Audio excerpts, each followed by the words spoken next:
खुलुमबाय digital news नायगिरि साफ्रोम बयखौबो बरायग्रोबाय बे समाव दं आङो उदालगुरिनि बैग्रिगुरि गामियाव बिथां सतेन्द्र बसुमतारी बिथांनि आबाद फोथाराव बिथाङा सासे गोसो गुदुं आबादारि दा नोंथांखौ गिबियावनो जोंनि डिजिटेल निउस नखरनिफ्राय जानानै गिबियावनो खुलुमनाय आरो बरायग्रोनाय जाबाय जों गिबियावनो बिथांनिफ्राय ड्रागन आबादनि सोमोन्दै मिथिग्रोगोन बेनि उनाव गोबां आरो आबादफोर दङ गिबियावनो नोंथांनिफ्राय मिथिनो लुगैगोन जे माब्लानिफ्राय स्टार्ट खालामनाय बे ड्रागन बिफां गायनायखौ आं 2020 नि 31 मार्चनिफ्राय स्टार्ट खालामदों दासिमहालागै बोसोरथामनि मार्च मोनबानो बोसोरथाम कमप्लिट जासिगोन आरो दायो बे खेथिखौ खालायनानै आबादखौ खालायनानै आं जथेस्थ लाभवान जादों मुलाम्फा मोनदों मानो होनबा बे 3.5 बिगा हायावहाय गुबुन खेथि माइ खेथि खालायनोब्ला बेयावहाय जोङो गोबां खस्थ'बो बारा आरो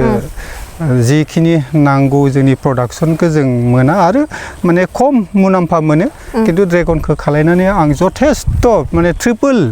बिनिफ्राय फाइनान्शियली हेल्प मोनदों बेखिनियानो आरो माखासे एक्सटेनसनबो खालायबावनो सानदों आरो आधा बिगा बेखिनिखौबो आं खालायबावगोन गासै फांबेसे दङ दायो आंनावहाय बेयावहाय एबभ 400 पस्टनि बारा दङ लोगोसे खनबेसे फिथाइ मोनखो दा 3 बोसोरानो माने हार्वेस्टिं जाबाय बे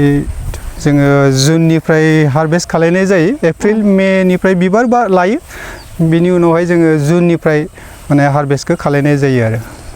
ओमफ्राय माबायदि फैयो प्रडाक्टआ मोनसे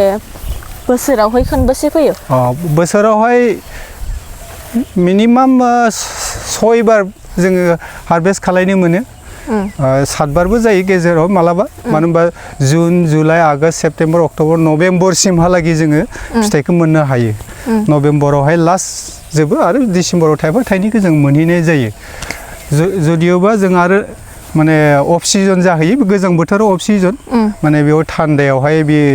थाया मानो होनबा बेयो गरम बोथोरावसो जायो किन्तु दायो जों लेटेस्ट टेक्न'लजि नुनो मोनदों बयबो लाइट होनानैबाबो गोजां बोथोरावहाय बेनिफ्राय फिथाइ लानो हायो दा जोंबो बेखौ सानबाय हादों किन्तु गोबां खरसाया बारा जागोन मानो होनबा कारेन्टनि बिलनि खोथा दं बाबो नाजानो सानदों नेक्स्ट बोसोरहालागै बेफोरबायदि आबाद खालामनायाव गभर्नमेन्टनिफ्राय माबाफोर फान्डफोर मोनदों नामा नोंथाङा गभर्नमेन्टनिफ्राय जोङो डाइरेक्ट रां रुफाथ' मोनाखै किन्तु जोङो बेवहाय आङो सलारखौ लादों ड्रिप स्प्रिंकलनि थाखाय आरो बे माखासे पस्टखौ मोननाय जादों आरो माने बिनिफ्राय जोङो मा होनो फुलिखौ एसे मोनदोंमोन किन्तु एग्रिकालसाराव होनायलाय सरकारनि होनायलाय माखासे भेराइटिफ्रा माने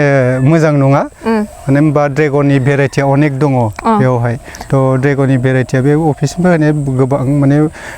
एसेबां मोजां नङा आरोना बेनिखायनो जोङो दायो गुबुन मोजां भेराइटिखौ लाबोनानै गायनो नाजादों आबा गायबाय अलरेडि जोङो सी भेराइटिसखौ बांसिन गायदों दा बेयाव मोजां फांसे बिफां नुदों सबसे बिलाइफोराबो एसे मोजां थिग बेनो आं बेखौनो बुंनो नागिरदों दा बियो सी भेराइटिस बेखौ जोङो माबानिफ्राय लाबोनायमोन गोजान जायगानिफ्राय अर्डार खालायनानै फ्लाइटआवहाय सफैलायदोंमोन नैबे फांनिया बेयाव गेजेरावहाय दङ आं गोबां बायाखैमोन दायो बेखिनि दङ आरो बैयावहाय दहाय सिगाङावहाय नुबोनाय बे गासिबो सी भेराइटिस गोजा दा नैबे सी भेराइटिस आरो बैफोर बे बी भेराइटिस दा सी भेराइटिस आरो बी भेराइटिसनि ग्रोथखौ नाय नोंथाङा नैबे जाहैबाय 2 बोसोरनिल' बिसोर जाहैबाय 3 बोसोर किन्तु होमबाबो नैबे बेजों हायाखै आरो ग्रोथआवहाय आरो बिनि फिथाइया गिदिर थारमाने जोथोन लानायाव माबायदि बेनि प्रसेसआ जोथोनाथ' दङ बेखौ जों जोथोन लायाबा एक्चुअलि जों बिनिफ्राय मोजां रोखोमनि जोङो बेनिफ्राय मुलाम्फा मोननाय जाया लाभवान जाया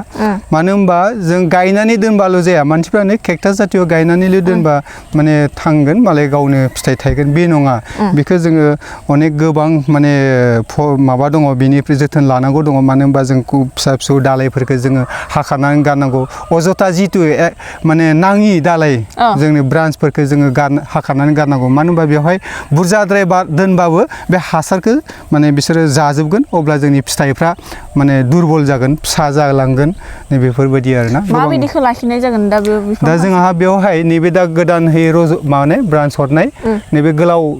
गिदिर जायाखै होमबा बेखौ जों बेफोरखौ लाखिगोन बेनि गेजेराव बबेबा जुदि बेवहाय नैबे फिसा नैबे जुदि लावनो रोङाबाबो जों बेखौ हास'नानै गारनांगोन आरोना जेसांनो दालाया गोलाव थायो गोलाव जागोन जेसांनो गिदिर जागोन फिथाइयाबो जों गोबां फिथाइ मोननो हागोन मानो होनबा बे सुफोरनिफ्रायनोसो फिथाइया थायो दा जों बे गोलावखाय नै बेयावबो मोनबाय बेयावबो थांनाय बोसोर बेयावबो मोनबाय बिथिंबो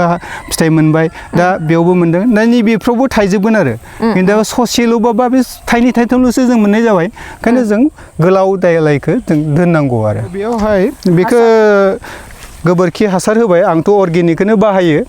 आरो अर्गेनिक माखासे हासार मोनो दानिया बे हासारफोरखौ होयो आरो गोबोरखिखौ बांसिन होयो बेनि सायावहाय अर्गेनिकखौबो एसे होफायो आरो बे जिगाबखौ होनायनि मेन उद्देश्यआ जाहैबाय जोंना मालसिंनि थाखाय हाग्रा जाहाथे रज'आ हाग्रासो जों मालसिं खालायाबा हाग्राया रज'गोन जों बेखौ आरो माने हाजिरा होनानै लेबार होनानै जोङो बेखौ हाग्राखौ फुबाय थानायाव जोंहा गोबां खरसाया बारा जायो आरो ओंखायनो जों जिगाबखौ होनानै दोनबाय गुबुना बे मेथेखाखौबो होयो खोस्लिफाना जिगाब न'आव दंखायो जिगाबखौ होनानै लाबाय होमबा बेनिफ्राय हाग्रा रज'ला आरो बेवहाय मयस्चाराइजार्स थारमाने बेवहाय गिसियै थाबाय मोजाङै दै होनाङो नामा दै होनांगोन दै होआबा खिन्थु ग्रौथआ जाया जोंनि बे अफ सिजनावहाय मथामति नभेम्बरनिफ्रायनो जों दैखौ होनांगौ दै होआबा बे फिसा देरनो रोङा लावनो रोङा जायो आरो दा मा समाव बे फिथाइखौ मोननो हागोन एप्रिलनि लास्ट उइकनिफ्रायनो बियो बिबार लासिगोन ओमफ्राय जुनावहाय जोङो मोनसिगोन आरो फिथाइखौ खानो हासिगोन बेनि मार्केटाव फिथाइनि बेसेना ओरैनो माबायदि दायो जोङो फिथाइखौ बेयावहाय अजन हिसाबै मानो होनबा गिदिरबो थायो फिसाबो थायो गिदिरा दाम बेलेग फिसाखौ दाम बेलेगै फानो जोङो दायो जोंनि उदालगुरियावहाय जोङो 200-180 जोङो हलसेल रेटआव होयो गिदिरखौ जिहेतु 300-250निफ्राय 300 ग्रामनि बारा जानायफोरखौ जोङो 180-200आवहाय होयो आरो जितु 150 ग्राम 200नि गाहायावबा जोङो 150 गाहामावहाय होनाय जायो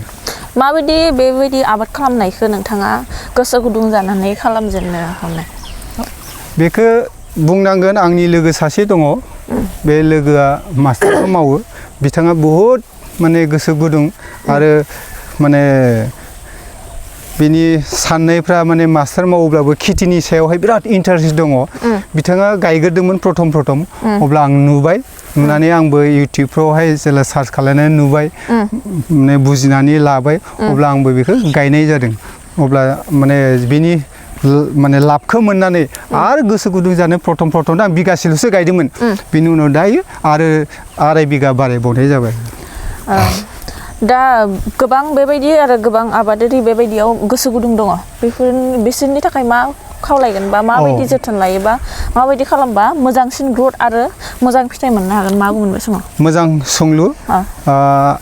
थिग बेबायदिनो जोंनि माखासे सेंग्राफोर माने इयुथ गथ'फोरखौ माने आं खावलायो जे हा दंब्लाबायोबा ओरैनो दोनगारासिनो जोङो बेफोरबायदि खेथिखौ जों माइफोरखौल' नङा अनेक खेथि दङ हर्टिकालसारावहाय नै बेफोरबायदि खेथिखौ जोङो जुदि मावनानै लायोब्ला जोङो बिनिफ्राय गोबां जोंहा फाइनान्सियेलि हेल्प मोनो न'खरखौ सालायनो थाखाय आं जेरै आंहा माने साखरिबो गैया आं खेथिजोंनो दायो सोलियो आरो माखासे फिसा फिसौ बेबायदिनो खामानि मावनानै जायो थिग बेबायदिनो गुबुनखौबो आं बेखौनो लुगैयो जे फै बयबो खेथिखौ मावनो मानो होनबा जोङो ड्रेगन बयबो जुदि गायोब्ला बैनिफ्रायबो जों फिथाइफोरखौ लानानै जोङो मार्केटाव मोजाङै खारन बाहेराव हरनोब्ला टन हिसाबैसो बियो जोंनिफ्राय टन हिसाबै लाबोनो हागोन नामा माने गारि गंसे लाबोनांगोन अब्लासो जों लाखिगोन माने सेरसे सेरनैखौ लानो नागिरा आरो बाहेराव लाङोब्ला बेबायदि आरो अब्ला जोङो बयबो जुदि माने खेथिखौ खालायोबा बिनि कालेक्सन खालायनो जों मार्केटखौ खालायनो मोजां जायो आरो ना दा बेनि अनगायैबो आरो माबाफोर गुबुन आबाद मावो नामा आंनियावहाय गुबुन आं स्ट्रबेरि खालायोमोन देग्लाय बारा खालायनाय जायाखै जास्ट न'आवहाय जानो आन्थाल' खालायनाय जादों आरो सिगाङावहाय जोगोनार खेथिबो आं गोबां खालायखांबाय खिन्थु बेफोरनिफ्राय एसेबां मुलाम्फा जायैलाय आं बे ड्रेगनखौनो बांसिन खेथि खालायनाय जाबाय आरो देग्लाय जुखाम 6 बिगा जुखाम गायदों दङ मोजाङैनो जादों बहुत मोजां जादों बेनिफ्राय आं गोबां मोननो हागोन होननानै आं आसा खालायो नोंथाङा दा सासे साक्सेस ड्रागन फिथाइ आबाद खालामनायाव साक्सेस जादों होनना सानो ना साना एकदम 100% साक्सेस जादों बेयावहाय ओमफ्राय मावनायाव माबायदि खरसायाथ' अनेक दङ खारन जोंहा बेवहाय पस्टफ्रानो माने दाम गोग्लैयो गुबुन दंफां गायनायावहायथ' जेबो नंला माने जोङो खमावनो मोनो दायो लकेलावनो मोननो हासै सिगाङावहायबा जोङो बाहेरानिफ्राय अर्डार होनायलाय माने दाम बारा लानांगौ 100नि बारा गाहाम गोलैयोमोन मोनसे दंफाङावहाय फुलियावहाय प्लान्टआवहाय दायोथ' जोङो लकेलावनो मोनसै खमावनो जायो बिनि थाखाय माने खरसाया बारा जाया खिन्थु जोंहा बे प्लेट बानायनाय आरो पस्ट बानायनायाव बहुद थाङो फांसे दंफांखौ गायनानै फिथाइ थायनो सानबेसे बा खै बोसोर नांगौ ओरैनोथ' जुदि नोङो मोजां रोखोमै गायोब्ला मोजां आबाद खालायनो हायोब्ला 8 मासावनो जोङो फिथाइ मोननो हायो खिन्थु 8 मासना जोंनो जुदि बोसोरसेनि भितरावथ' 100% फिथाइ मोनखायो आरो खिन्थु नोंनि आबादनि सायावसो नों जत्न लानायनि सायावसो डिपेन्ड खालायगोन आरो बियो नोङो गायनानैल' दोनबाय दंफाङानो देराखै जेबो ब्रान्च सान्स गैया ग्रोथ गैया अब्ला बिनिफ्राय फिथाइ थायनाया लेट जागोन खिन्थु आं 8 मासावनो फिथाइखौ थायनायखौ आं मोन्दों आरो ड्रागननि अनगायैबो बेराफारसेथिं गय बिफांबो आबाद बा गायना दोननाय नुदों दा बेखौ माबे बोसोराव गायनाय बियो दासिम बेयो बोसोरब्रै मोनसिगोन एप्रिल मोनबा बोसोरब्रै जासिगोन बियो 2020आवनो गायनाय बोसोरब्रैयानो जासिगोन दा नै माखासे खुंहांबायानो दा बेबो गयनिफ्रायबो आं जथेस्थ' न'खर सोलिनो हानाय आङो माने फाइनान्सियेल हेल्प मोनो मानो होनबा आंहा गोजाम सिगाङावहाय गायनानै दोननाय 20 बोसोरसो जाबाय बेनिफ्रायनो आं जथेस्थ' माने फाइनान्सियेल हेल्प मोनो आरो बेनिखायनो आं बे गयखौबो आरो गोदानहै गायफिननाय जादों फांबेसेसो दङ बेयावहाय 1000सोनि खाथियाव दङ खै बिगा दङ 4 बिगानि बारा दं दा गय बिफांखौबो बेबायदि जिगाब होनानै दोननाय नुदों माबायदि खालामनाय जादों बेखौबो गय बिफांखौ जिगाब होनायनि मेन खारनानो जाबाय बेबो माल्चिंनि थाखाय जाहाथे गुदियावहाय हाग्रा जाया आरो जिगाबा सेवबा बिराद हासार जायो बिराद मोजां हासार जायो ओंखायनो बे गय माने जिगाबखौ होनाय जादों आरो बुंनो थाङोबा आबादाव सासे गोबां गोसो गुदुं बा गोसो होथाबनानै खामानिखौ मावो आरो ना नांथाबनानै थायो आबादावनो बांसिन न मावथाबाबाथ' जाखाया मावथाबनांखागोन माबाखौ खेथिखौ खालायबाय जेला बेनि जत्न लायाबा जेबो लाब जाया आरो ना जत्न लाबासो मोजां बुस्थु फल मोनगोन आरो बेखिनियानोसै डिजिटेल निउसनि जा मोगा मोगि लानाय बा आबादनि फारसे माबायदि बिथाङा फिथाइ मोननो हाखो मा आबाद खालामो दिनैसिम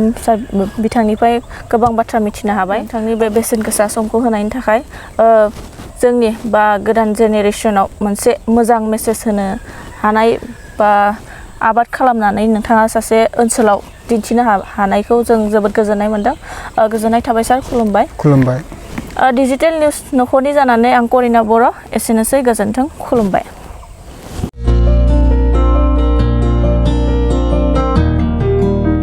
उदालगुरि नोगोरनि संकरदेव मिशन हाई स्कुलनि साखाथियाव थानाय